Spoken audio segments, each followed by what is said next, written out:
So the big question is, how do health experts like you and I generate more income, impact more people, and create businesses that work around their lifestyle and serve their family at the highest possible level? If you want the answer to that question, then you're in the right place at the right time. Whether you're a dietitian, a nutritionist, or a nutrition coach, this is for you. My name is Dr. Javier Carlin, and I want to welcome you to the Practice Revolution. We are a movement that is revolutionizing the way private practices are built so you can practice on your terms. So go ahead and join us and follow along as we learn, apply, and share the top business growth strategies that we're using to grow our own business and to help you grow yours, using only the best insights and advice from top industry leaders. So thank you so much for listening. Enjoy the show. So welcome back to the Practice Revolution podcast. My name is Dr. Javier Carlin. I am your host. And today I have a beautiful special guest. We're super excited to have here Amy, the Reimbursement Dietitian. She is a successful private practice dietitian who's passionate about helping dietitians create a profitable nutrition private practice using an insurance-based model. Together with her husband, Marc Plano, she runs a profitable Plano Program, a health and wellness-based center in Orange. Is it Orange County, Connecticut? It's Connecticut. You nailed it. Yeah, Orange, Connecticut. Connecticut's the size of a toenail, so like you can just say Connecticut and like it's all good. It's all the same. Okay. And so Amy has, she's able to help them through both coaching programs, online resources, and seminars. Yep. And she also teaches dietitians exactly how to use health insurance to make money in their nutrition practice. So Amy, I'm super happy to have you here. Thanks for being on the show. Thanks for having me. I'm so excited. Yeah, absolutely. Absolutely. So Amy, why don't we start with maybe a little bit about your background, your story, and how you got to where you are today? Yeah. So, my story, it seems like it was so long ago. So, I did my internship in 2006, 2007 at Yale New Haven Hospital. And I was fortunate enough when I graduated from my internship, I had a job waiting for me in the outpatient clinic. And so I worked outpatient while I was kind of doing my side hustle, which was building my insurance-based practice. I became credentialed with the insurance companies probably within 2 months of becoming a registered dietitian. And I literally didn't know my arm from my asshole. So like, it was kind of like, kind of full throttle going into it. And then I think I'm a different type. I don't know if I'm a different type of dietitian. I worked outpatient for about 7 years before I went full-time into my private practice. And I actually really enjoyed my job. I know I was making no money doing it, but I know a lot of dietitians have had really bad clinical experiences, but working outpatient, I really enjoyed it. And I personally felt for what I was doing in my side hustle, which was my private practice, it was really teaching me the skill set that I kind of needed because we did some billing outpatient. It was basically like running your own private practice was very similar to what I was doing in the clinic. So I honestly have like no regrets about working clinical for 7 years. When I left Yale in 2014 to go full-time into my private practice, I felt very well prepared. I gave like a 6 or an 8 month notice. And in addition to working at Yale New Haven Hospital in the diabetes clinic for all that time, I also taught as a full-time professor at a local university. So I taught at both the master's level, and then I taught both undergrad. And then at one point I was the DPD director. So I kind of wore a bunch of different hats over there, but that allowed me some time to build my practice. So I think I kind of started a little bit different than most dietitians because I did start outpatient. But I am sincere when I tell you that I am grateful for those 7 years because, I was presented with a lot of opportunities, which I think kind of paved the road for kind of where I ended. Yeah. Yeah, that's incredible. And so, I am curious because a lot of what we hear, which I'm sure you hear a lot of too, is that when you're working, just to clarify, you were working full-time throughout those 7 years? Yeah, so I worked full-time. And in full transparency, my husband would probably say, like I say, I probably was working like 80 hours. My husband would probably say I was working like 100 hours, but like, because I was like juggling kind of like, I kind of do like, if I almost always had two jobs, right? So it's like, it would either be like, go to the clinic, and then after the clinic, go to my private practice from 4 to 8 p.m. Or on the days when I taught, it might be flip-flopped. So like most, for that 7 years, I was working, I don't want to say around the clock, but I knew personally, and maybe like you guys felt this as well as business owners, is that I really I needed to put in the time. Like I needed to do the reps, right? And so I knew that there would be a light at the end of the tunnel, but like I was kind of like head down, like, let's do this. Like, cause I knew that eventually it would get better, and it did. And now I have like the dream job, but I wasn't really like upset with putting in that work because I don't know, I didn't feel entitled. Like I felt that I really had to I don't know, like with anything, so I did work a lot and I did work most days, but in full transparency, I don't have any regrets about that. Cause I think it made me who I am today. And I appreciate how far I've come, Absolutely. No, I think that's incredible. And so I was going to ask you how you were able to manage, the full-time job and also your side business, right? Because that's what we hear a lot of. It's like, I'd love to be able to see clients one-to-one on the side, but after I work, 40 hours a week or 50 hours a week, I'm exhausted, I'm drained. I don't feel like talking to anyone anymore. Of course. And it's understandable. And at the same time, it's also understanding what you have to do, what you have to do to get 100%. what you want in life. Right. And so I was going to ask you how you managed to do it, but it sounds like you work double. I just did it. But I really felt in my heart of hearts that it was all going to pay off, and it did, you know what I mean? But I think as a coach, as a mentor, I think that is, I think it's hard I think that's the hardest piece, is that, because there are a lot of business coaches that, not to say that they inflate, success, but I was definitely not an overnight success. You know what I mean? And I feel in my life and in my world, nothing is easy. And from the mistakes that I've made, I just feel like nothing is given to us. And so I honored and respected that journey, but I think it's hard to explain to new dietitians, especially in this day and age when everything is somewhat, I don't want to say handed or given, or they're things come, things are so instantaneous. And I think that was very different for me, that this was kind of pre-Facebook and, a lot of these things before I started my business. And so it was really just I've always kind of been about the long game. I think as dietitians, it's so easy to get wrapped up in the details and the acute and the short-term plan. But for me, I knew I always wanted to build an empire. And I knew that building, building something that was worthwhile was going to take a long time. So that's huge. I mean, so much to take away from that. And, a couple of things I wanted to bring up, because you mentioned the idea of I know this is not going to be an overnight success, and I'm willing to put in the work. Right. And a lot of people think that, I'm going to put one social media post and oh my God, why don't I have clients? Oh my God. They told me to do. I put up the social media post and I'm not hitting six figures yet. What the heck? And so what's interesting though, is that in the grand scheme of things, right, with the tools that we have today, there are people who do reach, pretty crazy levels of success within a year, within 2 years, within 3. Sure. And what's interesting though, is that a lot of people aren't willing to sacrifice and put in the work to be able to get there. But if you think about it, you just went to school for, your entire life, but at least 7 years, right? To get 7 years, right? Where 100%. You're working in a job that you don't necessarily love. For most people, I know you did. For most people, yes, of course. Right? And then it's what's another 3 years of hitting the pavement to completely change your life forever, right? Yeah.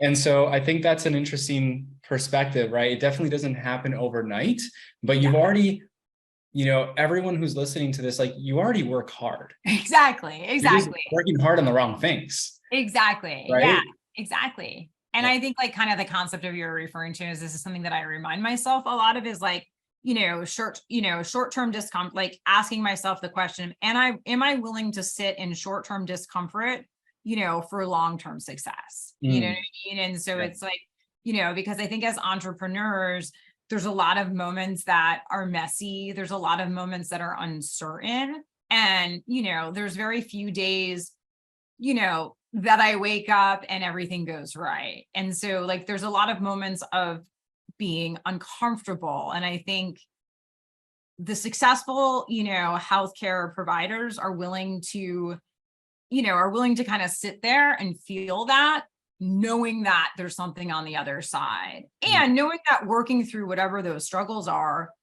going to make them a stronger provider, a stronger entrepreneur. Like, because a lot of times I say, like, I failed my way to the top, right? I failed, like, you know what I mean? If you're not failing, then I question kind of, are you really putting yourself out there and taking the risk that you need, in order to move your business forward? Yeah. 100%. There was something subtle that you said that I thought was so powerful and profound. So I wrote it down, is the difference, I believe, and I'd love to hear your take on this. You said, I believed that I was going to take this somewhere big. Like, I believed that this was going 100%. I believed that this was actually going to be worth my time. 100%. I think at the root of it, a lot of people, they don't, use their time and energy into doing what it takes, because they don't really believe 100%. on the other side of it is the success that they're looking for. Yeah. There's that. I love this quote. It's like, I forgot who said it, but like, you're successful the moment you say you are, right? And it's like, self-efficacy as a healthcare provider is something that's really, obviously it takes putting in the reps and getting the experience. But I really believe, and what I try to foster in my clients is like, as much of that self-efficacy as that I can bring out, because the reality is that the reason that I am successful is because I believe in everything that I do, right? I believe in my products, my services.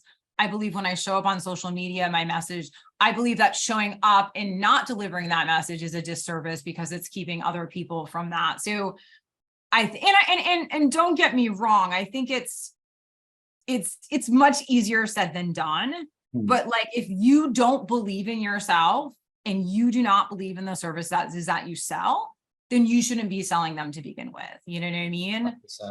Because it's like you have to, and like, I knew from the beginning, and I think that this goes back to kind of our training, is that like, it's like, there's nothing that we really can't do. It's like, we go, it's like, and now it's got like the master's. I mean, I had a master's too, but it's like, I had this like almost like 10-year degree because I had a double bachelor's. I had like so many years of school that like, there was no reason why I couldn't be successful, right? You know what I mean? But I think the difference between myself and other private practice dietitians is like, I really believe, like, at the core of what I do, who I am, how I help, like, I believe in that. And I know it's so funny because I'm a very Western, like, kind of medicine. I'm definitely not a woo person, but I can tell you that when I watch the dietitians go through my coaching programs, I can single-handedly tell, you know what I mean? Like, who is going, it's like, when that moment of success is, the moment of success for me watching them is when I see that they also believe in themselves. But it's so imposter syndrome, all of those things are real, and it's much easier said than done. But as soon as that dietitian or that health provider or that CNF, as soon as they walk into that space and like, it, like, as a coach, as a mentor, like, you're like, they get it, like, they know their worth. And like, everything else past that point is like so easy, you know what I mean? So I just think that I think that a lot of times, especially too, we look outside, right? Like things like podcasts, books, we're on social media, we're constantly looking to outside sources for what success looks like. But the reality is like, success is going to be different for everybody.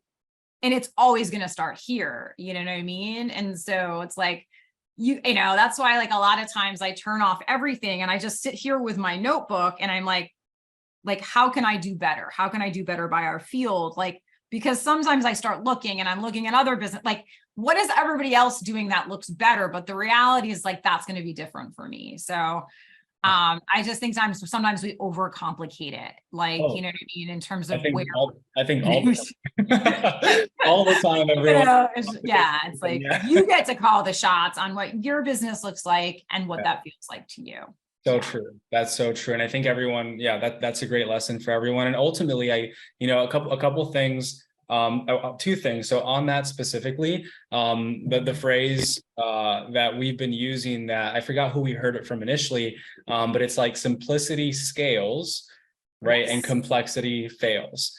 So Of course. a lot of the times I love that. what we try to do is we try to overcomplicate things. And actually, I think Tony Robbins says this. He says, complexity is the enemy of achievement, right? Because as soon as we think something's so complex, oh, I can't do that. So we kind of retreat back and never do it. But in reality, the truth is simple, right? And the things that you have to do to be successful are simple. It's lies that are complicated. and so it can definitely be simple. And the second thing, when we're talking about belief, and I know you said not too woo-woo, but I do believe that we have to see things in our mind first, kind of like a sandwich, right? Before we make the sandwich, we have a vision of what this sandwich is going to look like. Is it going to have peanut butter? Is it going to have jelly? Is it going to have ham? Is it going to have, whatever? And so we visualize it and we're like, that looks delicious in my mind. I'm going to go make it, right? And so there is something about manifestation, but I believe manifestation is like, it's in your mind, then you actually go do something about it. Of course. Not like I'm going to sit here and think, and I'm going to wake up and a sandwich is going to be made. That'd be awesome. That would be amazing. I agree with that. But there's this phrase, I'll believe it when I see it. I'll believe it when I see it. And I think we should flip that. And it's like, you'll actually see it when you believe it. 100%. Yeah. And I'm a firm believer, and I spend a lot of time, kind of practicing gratitude in the morning and practicing gratitude at night, because I do really believe, as once again, not being woo, but I do believe that what you think about, you bring about. And I am fascinated by that power of projecting. And it's like, if I were to go through, I'm a notebook, you know what I mean? I literally have 6 notebooks on my desk right now. But if I were to go through my old notebooks and what I set as business goals, what I set as personal goals, it is fascinating to see that, obviously a lot of those have been met, but you know what I mean? I do really think I think sometimes, at least for somebody like me, that not to say that I poo-pooed that stuff, because clearly I've been doing it for the last decade, but there was definitely a piece of myself that was only hard work pays off, but you have to have this vision, of what it is that you want in your life. And I think it's really important that that also changes over time, you know what I mean? But I do spend a lot of time. I do a gratitude journal, an intention journal in the morning, almost every single day. When I tell you religiously, and then I do before I go to bed at night, kind of revisit some of those, but what would make tomorrow better, right? Based on kind of how this day went, you know what I mean? What can I do better tomorrow? So I do think it's really important to, to think about, kind of what your goals are, personal, professional. I spend a lot of time there. And I also spend a lot of time, the things that I'm grateful for, because I think as an entrepreneur, sometimes life can feel really heavy. Everybody's, it's everybody's life, whether or not you're an entrepreneur or not. 100%. And I always say this, right? Because stuff happens in life in general. Yeah. And entrepreneurship is kind of like a roller coaster where things are great, things are not so great, things are great, things are not so great.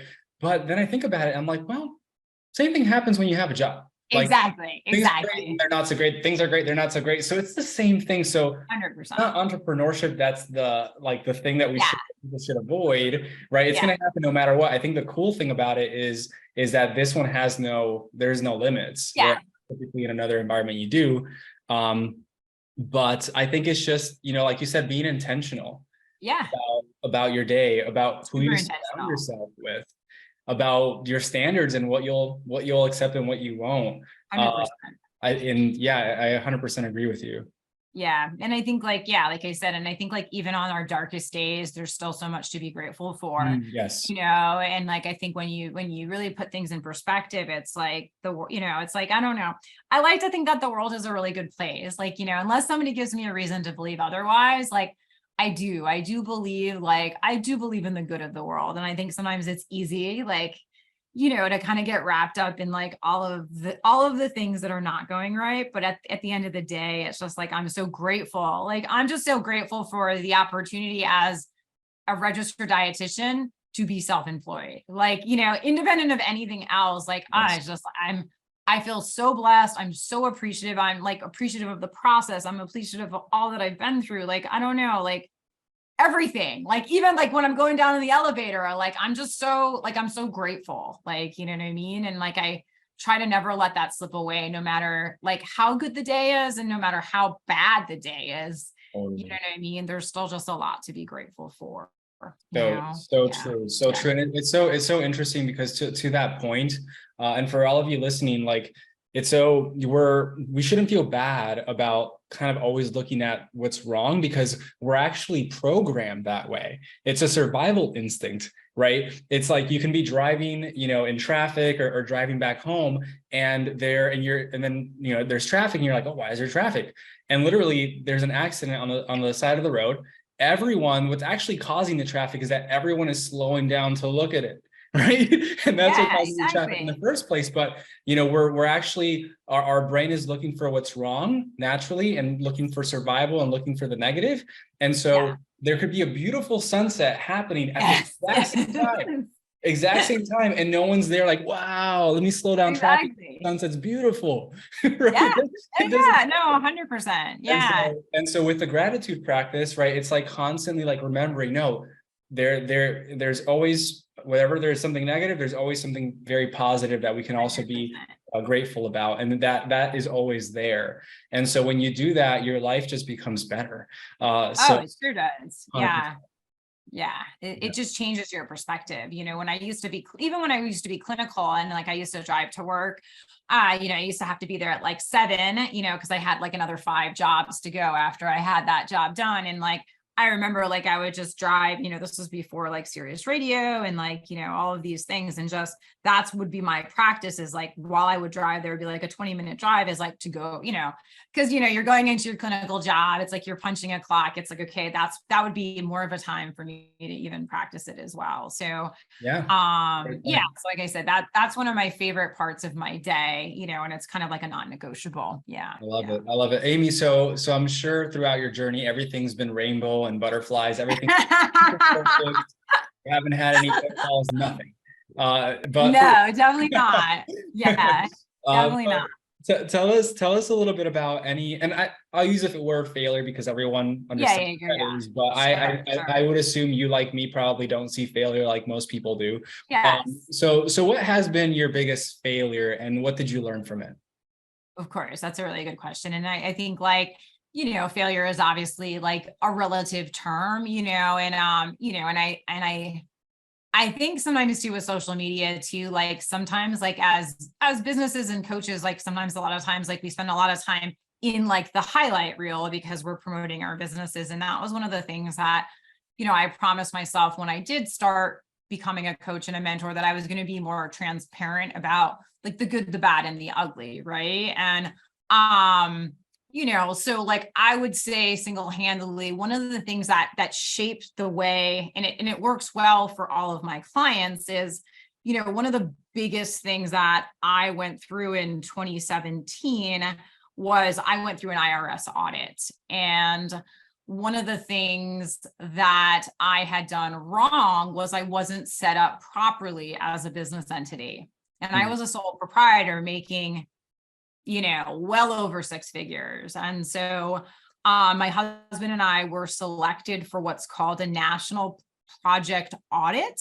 Hmm. And it's basically for like outliers when, they're trying to do investigations. Like it's not normal really for dietitians to make the amount of money that I was making. And so while it was a national project audit and it was part of an ongoing experience for the IRS, it allowed them to go into not only 1 year of our taxes, but 2 years of our taxes.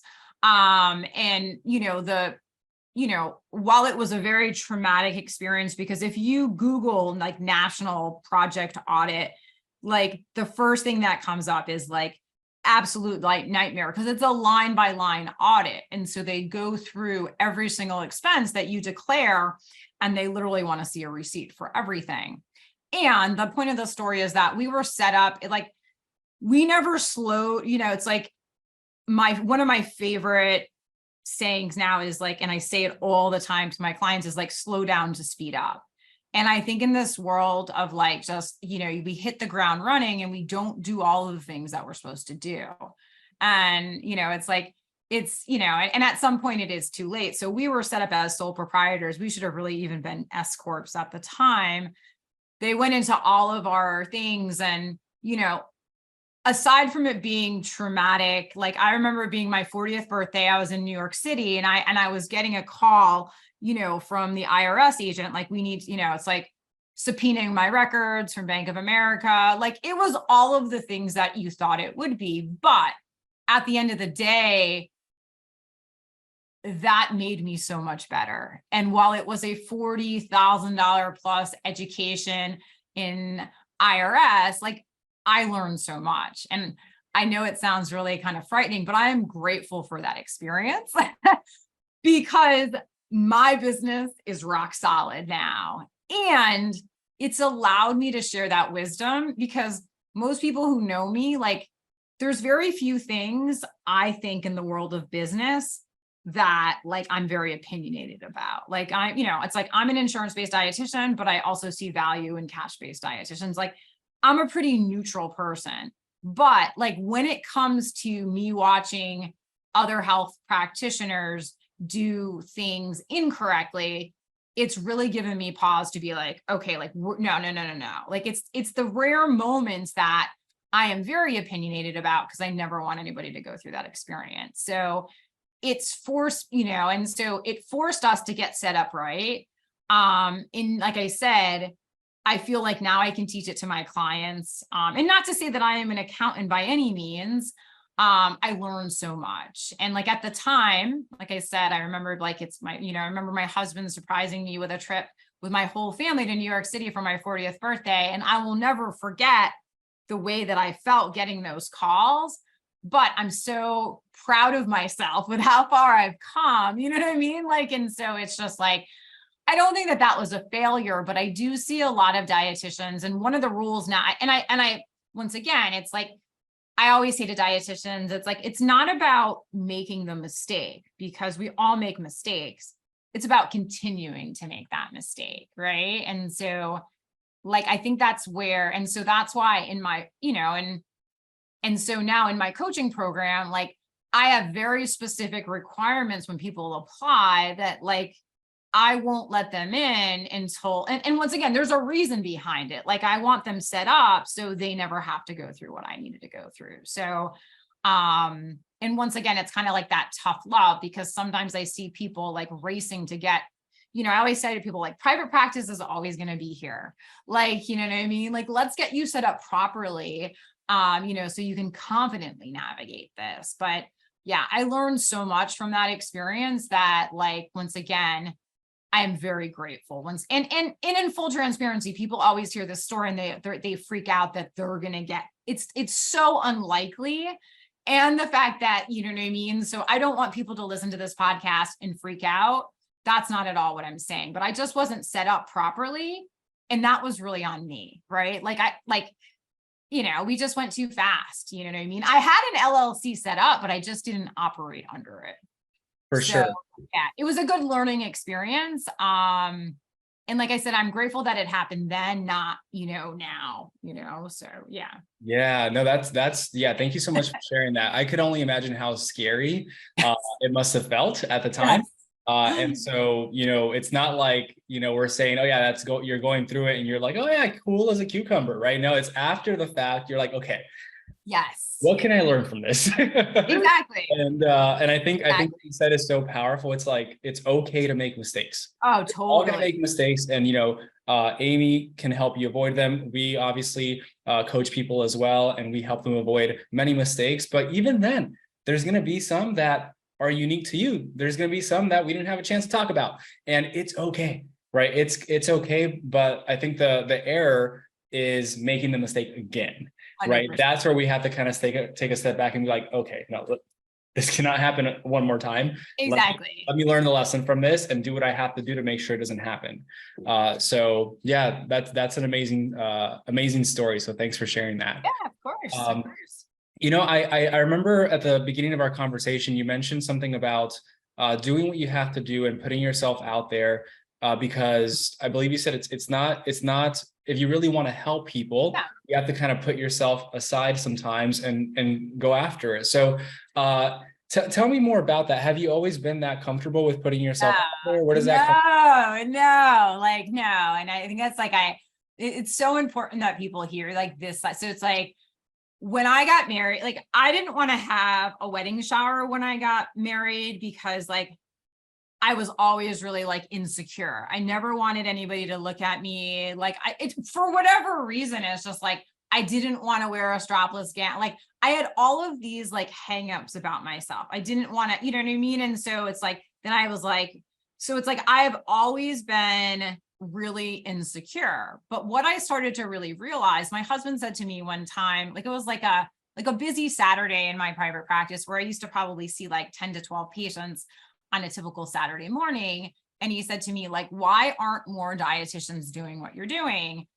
And I was like, are you kidding me? Like, have you seen like the strife that I've gone through? You know, I was like, there's such a knowledge deficit between like where I am now and where I started.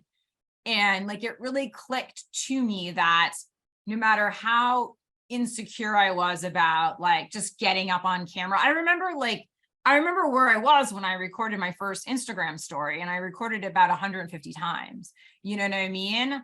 But the way that I look at a lot of this is that if you really believe in your services, your programs, your packages, it's doing the people that they benefit a disservice not telling them about it. Because I think marketing and sales is really like, it's really more like a dance where some dietitians kind of see it more like going to war. But I really see it as like positioning your, you know what I mean? Like people don't know that you exist unless you show up. 100%. And, you know, and so like I said, every single day when I usually do like an Instagram story, but it's less like, I have to go like 1, 2, 3, 4, 5, go. Like, you know what I mean? Because no matter like, and I have to say that it's more important for me to show up than it is how I look or how I feel about myself. Because I'm scared just like everybody else. Like, you know what I mean? I just know that the message that I have is more important than it's like that kind of concept of like, be afraid, but do it anyway. Totally. You know what I mean? And that's what makes you brave. That's the thing, right? I always say like, you don't say, oh, tomorrow I'm going to wake up, I'm going to feel so much more confident, I'm going to have courage. Like that's not how that works. That's not how that works. You gain the courage by doing the things, even though you feel the fear, right? Yeah. That becomes easier. And then you do the other thing that you fear. And then that's how you become courageous. 100%. But I think that everybody thinks that, like everybody sees like, I don't want to say that this is the end product of you and I, but it's just like, it's like, it's like we go through or we've been through the exact same insecurities that everybody 100%. else does, but we just did it anyway.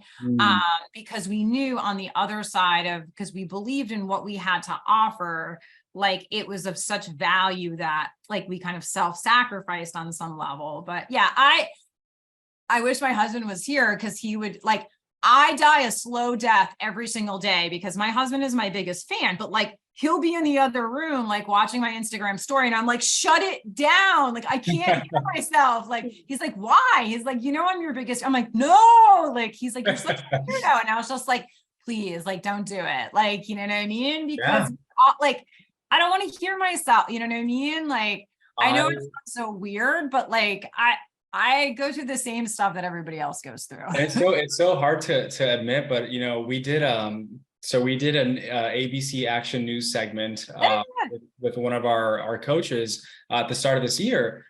I got to be honest with everyone. I haven't watched it. Like, it's a 2-minute thing. I have not looked. I have not seen it. I have not seen the recording. None of it, because Yeah. of the same reason. I'm like, Yeah. I don't want to hear myself. I feel like I could have done better, and I just prefer not to watch it. 100%. And so, and for whatever reason, I know, as crazy as it sounds, like that's just, I haven't seen it yet. Maybe after this I will. But you know, Yeah. all that's to say, like, we experience all the same All emotions, of the same things. all the same things.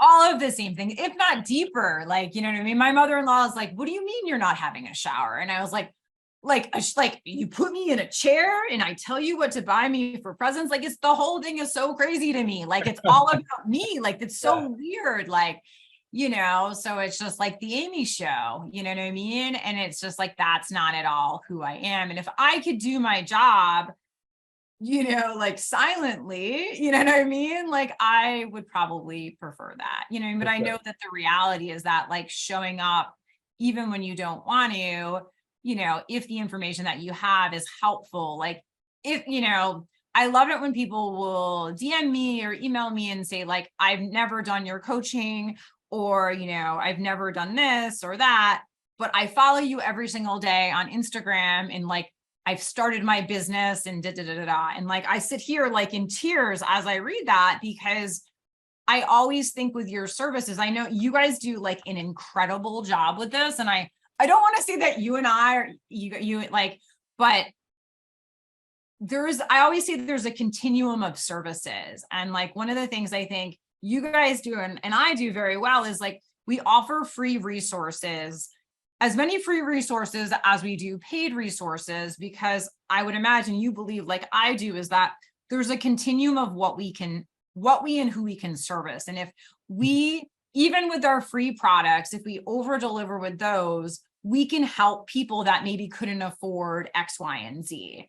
And so I always love to watch you guys giving away your free resources, or like, do you want, like, because I think so many dietitians say to me, like, oh my God, you give away so much for free. And I'm always like, I could never give away enough free stuff. Like, what do you want? Like, you know what I mean? And that, like, Yeah, I just think that piece is so important, because that way people can benefit from your services. And so while it requires more effort by all of us on the front end, giving people the experience or the ability to get better by our free resources, I think is like I said, sometimes dietitians will DM me and be like, I can't believe you gave that away for free. And I was like, I will give away 10, like, now that you told me that, like, I'm going to 10 times that, because you know what I mean? I just think that it's so important to be accessible. Yeah, definitely. And so that is something that a lot of people have some hesitations around, is like, how much versus how much do I keep? And oh my God. So it's very interesting, because even just this week, right, we're in the middle of, we do challenges, you know, every month, every other month. And I'd like to think, and I would say the people that join us like to think, man, this is awesome. Like, you guys give a lot away. And so I'm curious, from your perspective, like, what is that balance, or is there a balance? And do you just give it all away? Like, how do you see it? Yeah, because I honestly feel like, you know, it's like, you know, before I started selling any of my coaching, my mentorships, my programs, I always kind of had this mentality of like, serve first, sell second. And like, I know that sounds like a bad business model, but the reality is that, you know, it's like, most people don't need more information. They need more support with implementation. And I think that there's this, like, you know, it's like, I think we've all been victim to, I need another course, I need this, or like, people will say, you know, should I take this course, or what about this? And I'm just like, no, like, you just need to do the shit. Like, you know what I mean? And so it's like, you know, I think at the end of the day, no matter how much free stuff I give away, there's still going to be value, you know, for many people, for me hand holding and walking them through the process. So, yeah, I mean, I think there's that, like, yeah, I don't think that's both true for obviously the business coaching side, but also for everyone who has their practice, right? Yes. I think it's 100% what you said. It's, you know, give the information for free. The information's out there, right? Especially with tools like ChatGPT and all this stuff. Yes. an excess of information. We're drowning in information. Yes. The challenging part for most is, like you said, the implementation, and that's what you're paying for. Yeah. Right?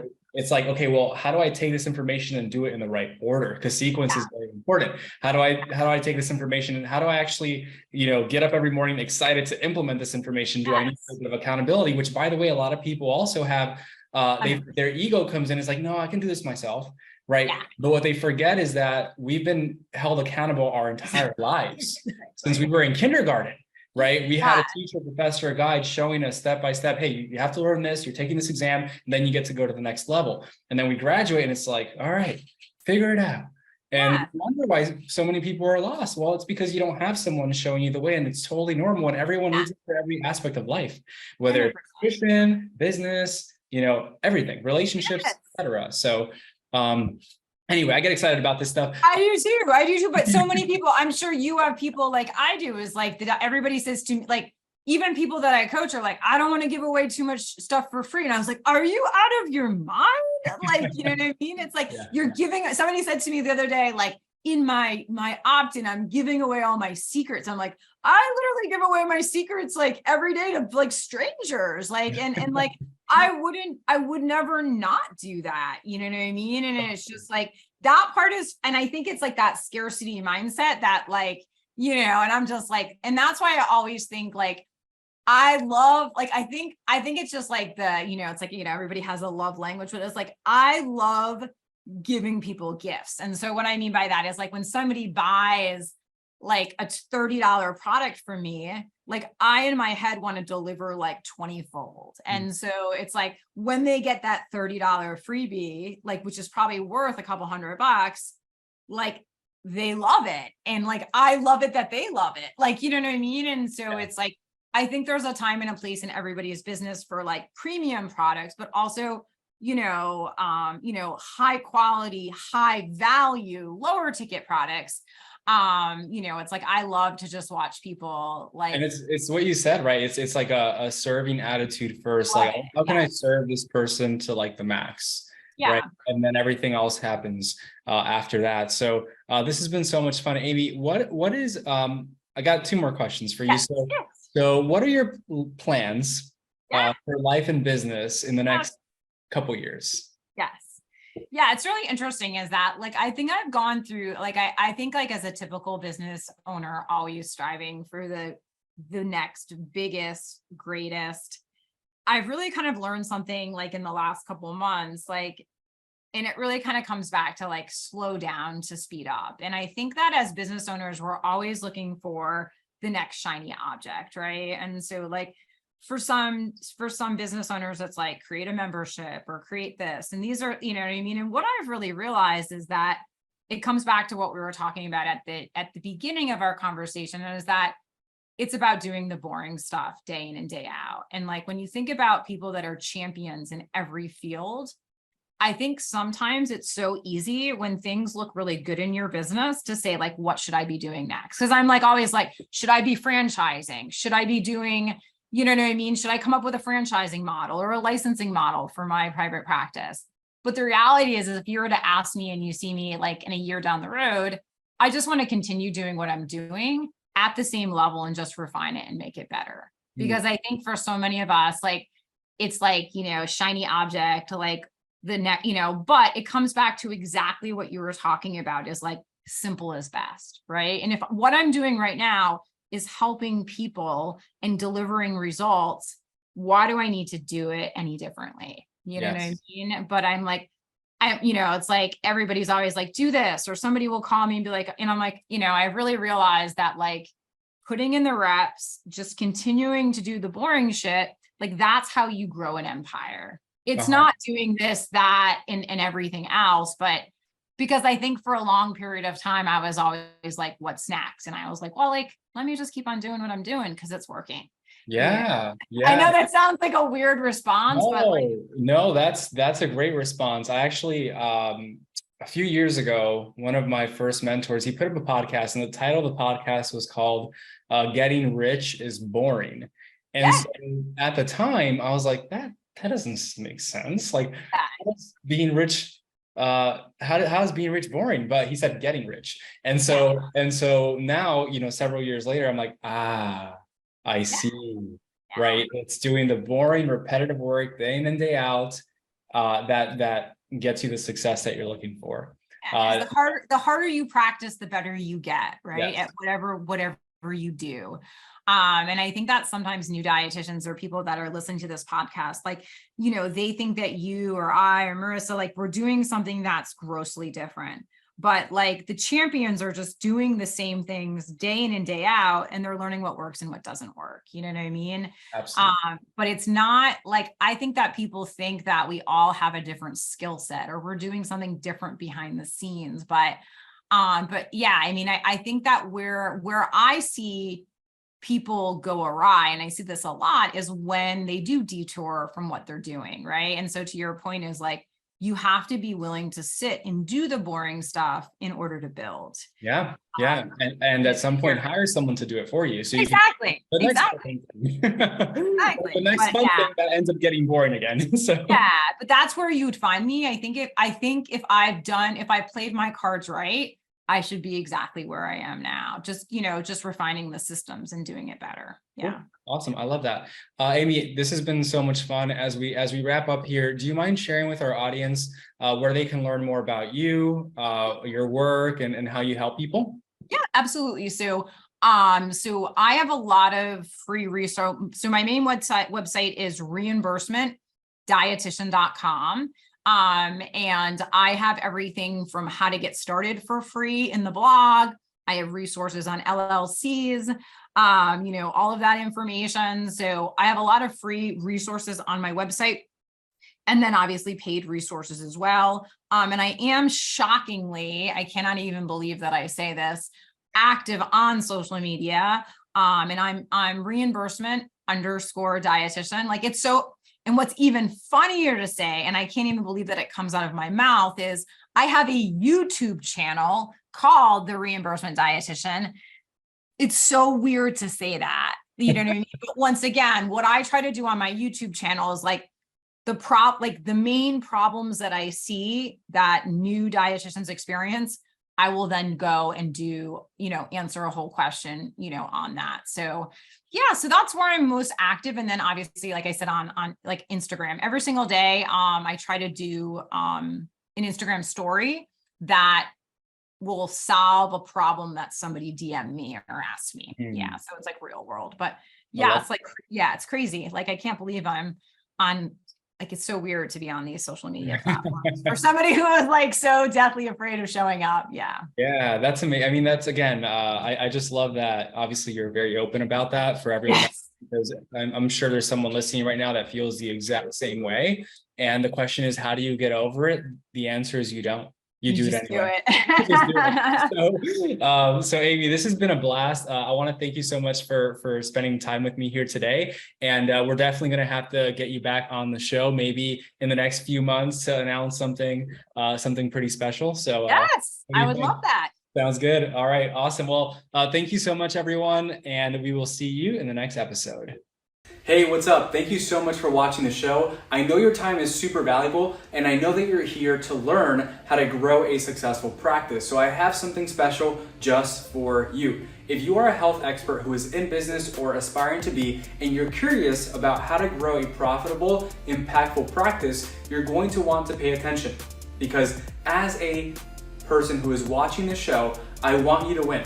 So I've created a bundle of resources exclusively for those who are watching the Practice Revolution. So if you are tired of trying to figure out this game of business, marketing, and sales all on your own, and you're ready to implement what's already proven to work rather than reinventing the wheel, you're going to want to send us a private message on Instagram at The Practice Revolution.